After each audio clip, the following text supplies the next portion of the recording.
एक समय की बात है जब दो भाई एक दूसरे के सामने ही पास वाले खेत में रहते थे और 40 साल तक बिना किसी झगड़े के वे मशीन बांटते थे, मजदूर खरीदते थे और ज़रूरत के अनुसार वस्तुएं भी खरीदते थे।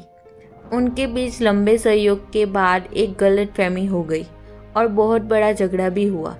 गलतफहमी से शुरू हुई ये अनबन कई हफ्तों तक चली और कुछ समय की शांति के बाद अब उनमें बहुत बदलाव आया और अब वो गलतफहमी कड़वे शब्दों में बदल चुकी थी। एक सुबह जॉन ने दरवाजे पर किसी ने दस्तक दी। उसने दरवाज़ा खोला और पाया कि भदई अपने सामान का बड़ा बक्सा लेकर खड़ा था।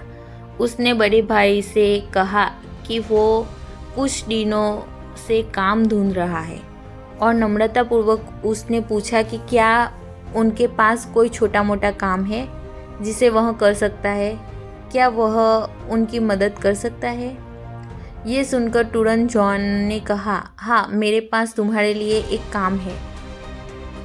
उस खेत में नाले के उस पार देखो, वहाँ मेरा पड़ोसी है। पड़ोसी नहीं बल्कि मेरा छोटा भाई है। कुछ हफ्तों पहले हमारे बीच नाले पर एक घास का ढेर था जो उसने बुलडोजर की मदद से हटा दिया। ये सब उसने द्वेष और जलन की भावना से किया। तुम वो इमारती लकड़ी का बड़ा बाड़ा देखो। मैं चाहता हूँ कि तुम मेरे लिए भी एक बाड़ा बनाओ जो 8 फीट का हो, ताकि मैं उस जगह को और उसके चेहरे को ना देख सकूं। इस पर भदई कहता है कि मुझे लगता है कि मैं इस परिस्थिति को समझ सकता हूँ। तुम मुझे कुछ किले दो और एक गड्ढा खोदने वाला मनुष्य दो। तुम जो चाहते हो वो काम मैं निश्चित ही करूँगा।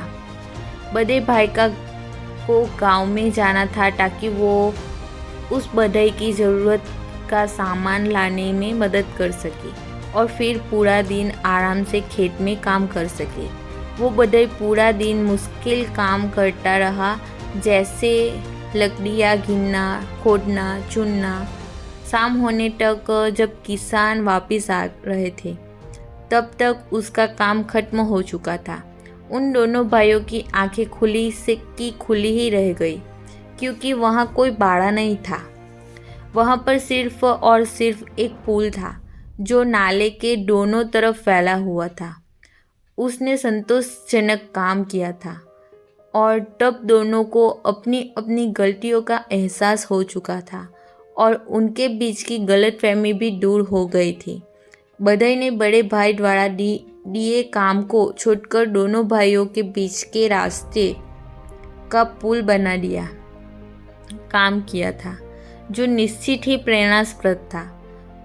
उसके पड़ोसी, उसका छोटा भाई, सभी उसी की तरफ आ रहे थे। दोनों भाई उस समय एक दूसरे को देखने के लिए बेचैन थे और पुल के बीच में दोनों ने एक दूसरे को गले लगाया। वे मुड़े और उन्होंने देखा कि वो भदई कंधे पर अपना सामान लेकर जा रहा था। तभी बड़े भाई ने कहा, कृपया रुको, कुछ दिन और रुको, मेरे पास तुम्हारे लिए और भी काम है। तब भदई ने कहा कि उसे वहाँ रुकना और रहना निश्चित ही अच्छा लगेगा, लेकिन मुझे इस तरह के और भी बहुत से पुल बनाने हैं। दोस्तों, इस कहानी से हमें क्या सीख मिलती है कि रिश्तों को तोड़ना बहुत आसान है, लेकिन बनाए रखना बहुत मुश्किल है। हमें जीवन में सभी के प्रेम भावना के साथ पेश आना चाहिए। रिश्तों में अनबन तो होती ही रहती है, लेकिन हमें उस समय रिश्तों को तोड़ने की बजाय जोड़ने का काम करना चाहिए और इसी तरह का प्रेरणास्पद काम भदई ने किया था।